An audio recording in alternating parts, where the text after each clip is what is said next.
Good afternoon student. हम class 8 का chapter खाने की कहानी पढ़ रहे थे। हमने बताया कि कैसे जो बूंद है लेखक को अपनी आप बीती सुना रही है, फिर वो बताती है वो कहाँ कहाँ से होकर घूम घाम कर कहाँ पहुँची। अब वो समुद्र का जिक्र कर रही है।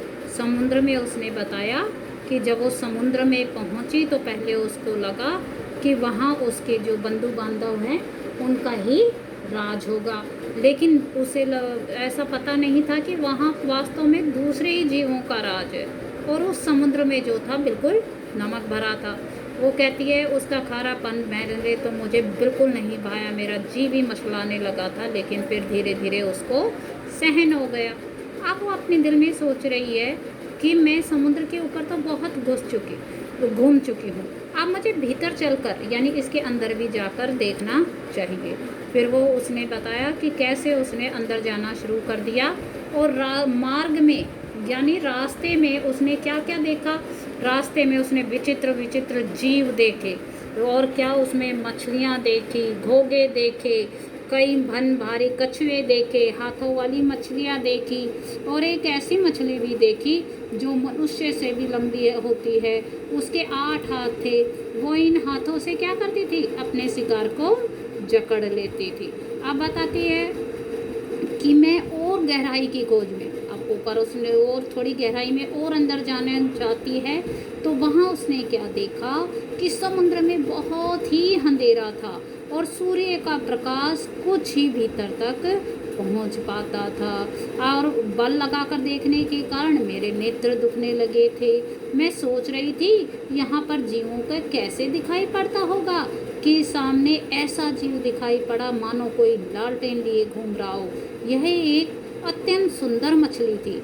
इसके शरीर से एक प्रकार की चमक निकलती थी जो इसे मार्ग दिखलाती थी। इसका प्रकार देखकर कितनी छोटी छोटी अनजान मछलियाँ इसके पास आ जाती थी और जब भूखी होती थी तो पेट भर उनका भोजन करती थी। अब वो क्या बताती है कि अब मैं और गहराई की खोज में किनारे से दूर अंदर चली गई और जब मैं अंदर गई समुद्र के तो मैं चौंक पड़ी, क्योंकि वहाँ तो बहुत ही अंधेरा था और जो सूरज का प्रकाश कुछ ही भीतर तक पहुँच पाता था और बल यानी ताकत लगाकर देखने के कारण मेरे नेत्र यानी आंखें दुखने लगी।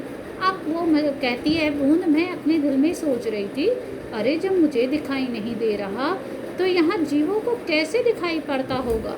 तभी मैंने क्या देखा, सामने एक अजीब सा जीव दिखाई दिया जो कोई जैसे लग रहा हो लालटेन लेकर घूम रहा हो। और तब मुझे बाद में क्या पता चला कि ये तो बहुत ही सुंदर मछली थी और इसके शरीर से क्या निकल रही थी, एक प्रकार की चमक रोशनी जो इसे मार्ग दिखलाती थी यानी रास्ता दिखलाती थी। और इसका प्रकाश देखकर तो इसकी रोशनी देखकर क्या होता था, जो छोटी छोटी अनजान मछलियाँ थी इसके पास आ जाती थी, अनजान जो इसको जानकारी ना हो। और जब इसको भूख लगती तो ये क्या करती थी, जो अनजान मछलियाँ इसके पास आ जाती थी उनका पेट भरकर भोजन करती थी और उनको खा जाती थी। विचित्र है, अजीब है। जब मैं और नीचे समुद्र की गहरी तह में पहुंची तो देखा कि वहाँ भी जंगल है। कहती अब मैं और अंदर समुद्र की तह में तली में चली गई तो वहाँ मैंने क्या देखा कि वहाँ भी जंगल है। छोटे ठिंगने मोटे पत्ते वाले पेड़ बहुतायत से उगे हुए हैं। वहाँ पर पहाड़ियाँ हैं, घाटियाँ हैं। इन पहाड़ियों की गुफाओं में नाना प्रकार के जीव रहते हैं जो निपट अंधे तथा महाआलसी हैं। यह सब देखने से मुझे कई वर्ष लग गए। जी में आया कि ऊपर लौट चले, परंतु प्रयत्न करने पर जान पड़ा कि यह असंभव है। मेरे ऊपर पानी की कोई 3 मील मोटी तह थी। मैं भूमि में घुसकर जान बचाने की चेष्टा करने लगी। यह मेरे लिए कोई नई बात नहीं थी। करोड़ों जलकण इसी भांति अपनी जान बचाते हैं और समुद्र का जल नीचे धंसता जाता है। अब वो क्या कहती है उस मछली को देखकर जो लालटेन की, यहाँ मैंने देखा समुद्र में और अजीब कुछ।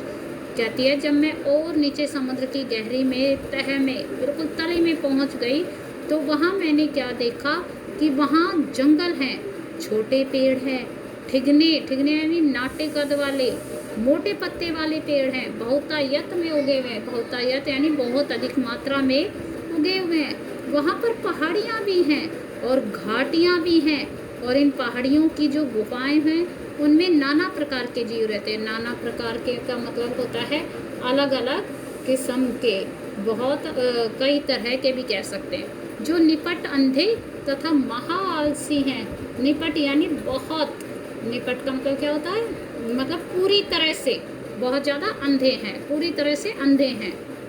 तथा महा आलसी, महा मतलब बहुत आलसी हैं, वो पूरी तरह से अंधे हैं और बहुत ही आलसी हैं। ये सारी चीज़ें देखने में मुझे कई साल लग गए। अब मेरे जी में आया कि मैं वापस लौट चलूं, परंतु प्रयत्न करने पर, कोशिश करने पर क्या जान पड़ा कि यह असंभव है, यानी मैं ऐसा नहीं कर सकती। क्यों नहीं कर सकती? मेरे ऊपर पानी की कोई 3 मील मोटी तह थी। कहते मेरे ऊपर क्या हो गई थी? पानी की परत हो गई थी। मैं भूमि में घुसकर जान बचाने की चेष्टा करने लगी। चेष्टा यानी कोशिश। मैंने क्या सोचा? मैं धरती के अंदर घुस जाने की कोशिश करने लगी। कहती ये मेरे लिए तो कोई नई बात नहीं थी, क्योंकि करोड़ों जलकण इसी भांति यानी इसी तरह अपनी जान बचाते हैं, और समुद्र का जल नीचे घुसता धंसता जाता है, और वो क्या करते हैं? अपनी जान बचा लेते हैं और उसका पानी नीचे नीचे धंसता जाता